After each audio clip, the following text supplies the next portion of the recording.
Bapak Ibu Saudara-saudara, mari kita siap hati kita untuk pemberitaan firman Tuhan. Mari kita berdoa. Ya Tuhan Allah, kami mohon kepadamu, kuatkanlah dan teguhkanlah iman kami supaya waktu di mana kami akan belajar dari firman Tuhan, biar itu menjadi waktu terbaik buat kami. Kuasailah seluruh kehidupan kami, biar menjadi tanah yang subur, supaya ketika firman-Mu ditaburkan akan bertumbuh dan berbuah dalam hidup kami. Jauhkanlah semua penggoda pencobaan, biar dalam damai sejahtera-Mu kami belajar firman Tuhan. Kami rindu pada firman-Mu. Berfirmanlah bagi kami Tuhan, di dalam nama Yesus firman yang hidup itu kami berdoa. Amin. Bapak Ibu Saudara-saudara yang dikasihi dalam Tuhan, dalam kesempatan hari ini, pembacaan Alkitab untuk kita terambil dari Galatia pasal 5 ayat 16 sampai ayat yang ke-26. Galatia pasal 5 ayat 16 sampai ayat yang ke-26. Firman Tuhan berkata demikian. Hidup menurut daging atau roh. Hidup menurut daging atau roh. Maksudku ialah, hiduplah oleh roh, maka kamu tidak akan menuruti keinginan daging. Sebab keinginan daging berlawanan dengan keinginan roh, dan keinginan roh berlawanan dengan keinginan daging. Karena keduanya bertentangan sehingga kamu setiap kali tidak melakukan apa yang kamu kehendaki. Akan tetapi jikalau kamu memberi dirimu dipimpin oleh roh, maka kamu tidak hidup di bawah hukum Taurat. Perbuatan daging telah nyata, yaitu percabulan, kecemaran, hawa nafsu, penyembahan berhala, sihir, perseteruan, perselisihan, iri hati, amarah, kepentingan diri sendiri, percideraan, roh pemecah, kedengkian, kemabukan, pesta pora dan sebagainya. Terhadap semuanya itu kuperingatkan kamu, seperti yang telah kubuat dahulu, bahwa barang siapa melakukan hal-hal yang demikian, ia tidak akan mendapat bagian dalam kerajaan Allah. Tetapi buah roh ialah kasih, sukacita, damai sejahtera, kesabaran, kemurahan, kebaikan, kesetiaan, kelemah lembutan, penguasaan diri. Tidak ada hukum yang menentang hal-hal itu.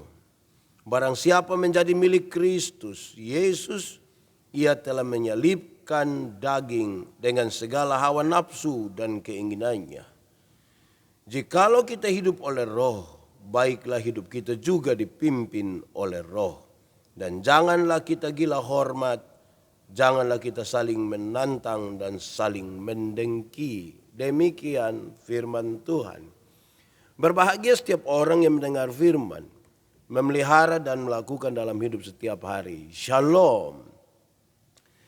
Bapak Ibu dan saudara-saudara, saya kira ini tema utama juga di dalam Alkitab yang tiap-tiap hari kita dengar, tiap-tiap hari kita baca tentang daging dan roh. Pada satu titik manusia ini adalah manusia biologis, di mana daging dan keinginan daging itu melekat di dalam diri manusia. Tetapi pada titik yang lain manusia ini juga adalah manusia roh. Di mana roh itu menghubungkan manusia ini dengan Tuhan Allah. Lalu pertanyaannya saudara-saudara, seberapa jauhkah kemudian dua hal ini, daging dan roh ini sungguh-sungguh akan menjadi perpaduan yang menarik. Jangan sekedar kita berbicara tentang perlawanan antara daging dan roh. Tetapi sekaligus hari ini saya ajak kita untuk berbicara, sekaligus menemukan bagaimana bisa berjalan bersama-sama. Karena pada diri manusia melekat yang daging itu dan juga sekaligus adalah roh. Pertama-tama saudara-saudara saya ajak kita untuk memahami apa yang dimaksudkan daging dalam pembacaan ini. Yang dimaksudkan dengan daging dalam pembacaan ini adalah daging itu digambarkan tentang kehidupan jasmani manusia. Kehidupan jasmani manusia. Kan tidak ada yang salah. Karena manusia ini manusia jasmani. Tidak ada yang salah ketika manusia punya keinginan jasmani. Kedua, daging itu digambarkan sebagai gambaran tentang kekuatan dan kearifan manusia. Kekuatan sekaligus juga kearifan manusia. Dan ini memang ada juga pada manusia. Pada manusia ada kekuatan, walaupun kekuatan itu terbatas. Pada manusia ada juga kearifan, sekalipun kearifan manusia tidak mungkin dibandingkan dengan kearifan Allah, kearifan ilahi. Kan sesungguhnya tidak ada yang salah juga di sini. Karena pada manusia yang jasmani tadi itu ada kekuatan sekaligus ada juga kearifan. Saudara-saudara, lalu kemudian yang ketiga, daging itu digambarkan tentang sifat manusia yang jahat dan penuh dengan dosa. Sifat manusia yang jahat dan penuh dengan dosa. Saya kira pada pengertian yang ketiga inilah yang paling sering disebutkan, paling sering didengar dan paling sering kita mengerti. Sepertinya ketika kita berbicara tentang keinginan daging, maka itu berbicara tentang sifat manusia yang jahat dan penuh dengan dosa. Itu pertama tentang pengertian daging. Bagian yang kedua saudara-saudara, pengertian tentang roh. Roh itu sesungguhnya apa? Yang dimaksudkan di sini adalah roh Allah, roh Tuhan, mengacu kepada Roh Kudus. Saudara-saudara, dalam dua pengertian ini kemudian kita membaca satu bagian pembacaan Alkitab yang dari perikopnya saja menarik, hidup menurut daging atau menurut roh. Jadi yang dimaksudkan daging di sini adalah yang berkaitan tentang sifat manusia yang jahat dan penuh dengan dosa. Digambarkan di sini perbuatan daging itu antara lain. Perbuatan daging itu adalah percabulan. Apa itu percabulan? Percabulan adalah segala sesuatu yang berkaitan dengan kotor, najis, tidak senonoh, baik dalam pikiran, perkataan, sekaligus juga perbuatan manusia. Cabul, tidak senonoh, tidak baik, kotor dan seterusnya. Itu disebutkan sebagai perbuatan daging. Atau yang kedua saudara-saudara, kecemaran. Hidup yang tidak kudus. Yang penuh dengan kecemaran. Hawa nafsu. Percabulan, kecemaran, hawa nafsu. Saya bicara di mana-mana saudara-saudara bahwa Tuhan Allah itu menciptakan manusia lengkap dengan satu hal yang disebut dengan nafsu. Bahwa kalau nafsu itu ada ya tidak apa-apa, namanya manusia. Yang menjadi soal itu kalau tambah hawa di depan, jadinya hawa nafsu.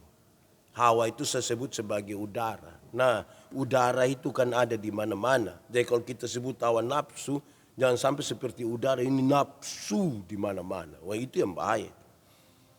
Keempat, penyembahan berhala. Penyembahan berhala. Segala sesuatu yang menggantikan Tuhan itu disebut berhala. Apalagi kalau manusia menaruh harapannya, penyembahannya dan permohonan serta kekuatannya ditaruh kepada berhala. Ini disebut sebagai keinginan daging yang jahat dan penuh dengan dosa. Bukan saja itu, dilambatkan lagi sihir. Yang suka kepada kekuatan rahasia. Sihir di Kupang, di NTT lebih kenal dengan nama Suwangi itu. Ini disebut keinginan daging. Perseteruan, pertengkaran di mana-mana. Berseteru. Hidup hanya penuh dengan perseteruan dan di mana-mana hanya ada musuh. Coba kalau ini berkaitan dengan dia mempertahankan sesuatu yang benar, sesuatu yang baik, nah itu baik. Ini berseteru untuk hal-hal yang justru tidak berkenan malah. Bahkan meluangkan waktu untuk membuat seteru atau mencari seteru orang lain yang berselisih paham. Mungkin juga bukan untuk hal-hal yang mendasar. Iri hati. Orang yang iri hati, dengki itu orang yang hidupnya di dalam keinginan daging yang sesungguhnya tidak berkenan kepada Tuhan. Amarah. Suka marah-marah. Untuk segala sesuatu hanya dilalui dengan kemarahan. Kepentingan diri sendiri. Orang yang hidup untuk dirinya sendiri. Tidak pernah berpikir dan mengambil bagian untuk kepentingan orang lain. Tetapi segala sesuatu hanya diarahkan bagi kepentingan sendiri. Percideraan. Berusaha untuk menghancurkan, menciderai orang lain. Roh pemecah. Yang suka menghancurkan gosip atau suka menyampaikan sejumlah hal yang tidak benar terhadap orang lain. Intinya adalah memecah persekutuan, memecah persaudaraan dan seterusnya. Kedengkian, kemabukan. Memang tubuh butuh alkohol, tapi kalau mulai dari pagi sampai besok pagi hanya isi alkohol, itu cuma masalah itu. Air susu itu baik. Kalau kita minum 1 gelas. Coba minum air susu bareng 2 ember. Wah itu bisa mabok juga. Apalagi kalau isi sopi. Di sini minuman khasnya nama sopi. Pesta pora. Hidup yang hanya diarahkan kepada makan-makan dan kesenangan-kesenangan duniawi yang sesaat. Hal-hal ini disebutkan sebagai perbuatan daging. Perbuatan daging yang dimaksudkan tadi adalah perbuatan manusia yang jahat dan penuh dengan dosa di hadapan Allah. Lalu pembacaan tadi lagi menyebutkan tentang perbuatan-perbuatan roh. Kasih, sukacita, damai sejahtera, kesabaran, kemurahan, kebaikan, kesetiaan, kelemah lembutan, dan penguasaan diri. Hal-hal ini disebutkan sebagai perbuatan-perbuatan roh. Lalu di mana sekarang pertentangannya? Kita lihat duluan pertentangannya, baru kemudian kita menemukan perjumpaannya. Supaya kita tidak hanya menaruh perhatian pada pertentangan, tetapi sekaligus juga pada perjumpaannya. Pertama, hiduplah oleh roh, maka kamu tidak akan menuruti keinginan daging. Keinginan daging tadi itu, yang jahat itu, yang penuh dengan dosa, yang melawan kehendak Allah. Itu pasti tidak akan dilakukan kalau manusia hidup oleh roh. Tadi pengertian roh disampaikan roh Allah, roh Tuhan atau mengacu kepada Roh Kudus. Di sini orang tidak bisa abu-abu, diperhadapkan pada pilihan hidup menurut apa yang diinginkan oleh Roh Kudus atau apa yang semata-mata diingini oleh keinginan daging. Hiduplah oleh roh kata firman. Maka kamu akan menuruti, kamu tidak akan menuruti keinginan daging. Kedua saudara-saudara, keinginan daging itu berlawanan dengan keinginan roh. Dan keinginan roh itu berlawanan dengan keinginan daging. Jadi kalau yang lebih dominan pada diri kita adalah keinginan-keinginan daging, sudah otomatis tidak mungkin bersatu dengan keinginan-keinginan roh. Kita akan tampil jadi pribadi yang sangat-sangat berbeda kalau dituntun oleh roh. Yang ketiga saudara-saudara, bahwa roh itu penurut, tapi daging itu lemah. Ini pertentangan. Roh memang penurut, tapi daging lemah. Kadang-kadang godaan keinginan daging itu begitu kuat. 1 kali mungkin kita masih bilang tidak. 2 kali mungkin kita bilang tidak. Tapi lama-lama kita bisa bilang iya. Sejumlah orang yang berkisah kepada saya kemudian mengatakan hal yang kurang lebih sama seperti ini. Pak Pendeta tahu toh, namanya daging lemah jadi. Di sini ada yang daging lemah. Coba angkat tangan, hati-hatilah terhadap itu. Saudara-saudara, tapi kemudian menghargai bahwa manusia itu adalah manusia rohani tetapi sekaligus juga adalah manusia jasmani. Maka perjumpaan ini menarik. Saya catat kira-kira 5 hal untuk kita renungkan. Pertama, saudara, barang siapa menjadi milik Kristus Yesus, ia telah menyalibkan dengan segala hawa nafsu dan keinginannya. Jadi siapa menjadi milik Tuhan Yesus Kristus, dia telah menyalibkan segala hawa nafsu dan keinginan daging. Ini sesuatu yang penting bagi kita. Bahwa perjumpaan yang baik itu lebih kepada menjadi milik Kristus. Maka orang-orang yang pada bagian hidupnya juga adalah manusia jasmani. Yang tidak benar kepada Tuhan menurut keinginan daging itu telah disalibkan bersama-sama dengan Kristus. Segala sesuatu telah dia simpan. Dia tidak akan kembali lagi karena dia milik Kristus. Tidak ada seorang pun dan tidak ada sesuatu apapun yang dapat merebut dia dari kasih Kristus yang luar biasa. Supaya ketika dia hidup sebagai manusia jasmani, dia sungguh-sungguh akan menjalankan hal-hal yang penuh dengan sukacita, kasih, damai sejahtera, kesabaran, kemurahan, dan seterusnya. Ini kan masih manusia jasmani yang melakukan itu. Pertanyaannya, saudara, kuat kok tidak kita? Kan ini sebegitu pentingnya. Kedua, saudara-saudara, jikalau kamu hidup oleh roh, baiklah hidup kita juga dipimpin oleh roh. Jangan lagilah hormat, janganlah kita saling menantang dan saling mendengki. Kalau sudah saling menantang, saling mendengki, gila hormat, itu yang mendatangkan ini keinginan daging semua. Orang-orang yang gila hormat itu kan akan menggunakan segala cara demi kehormatan dirinya. Tetapi siapa yang tinggal di dalam Kristus, dia telah selesai dengan semua itu. Kan dia tahu dia berarti dan dia berharga di hadapan Tuhan Allah. Kalau dia berharga dan berarti di hadapan Tuhan Allah, betapa amannya hidup. Ketiga, saudara-saudara, berilah hidupmu dipimpin oleh roh. Bukalah hatimu. Biarkan dirimu dipimpin dan dikuasai oleh Roh Kudus itu. Supaya hidup ini berkenan kepada Tuhan. Karena manusia jasmani yang lemah ini butuh tuntunan. Dan tuntunan itu mesti datangnya dari Roh Kudus. Keempat, seluruh kekuatan dan perbuatan jasmani atau daging hendaklah digerakkan oleh roh. Kadang-kadang, saudara, orang bisa berbuat sesuatu yang kelihatan baik.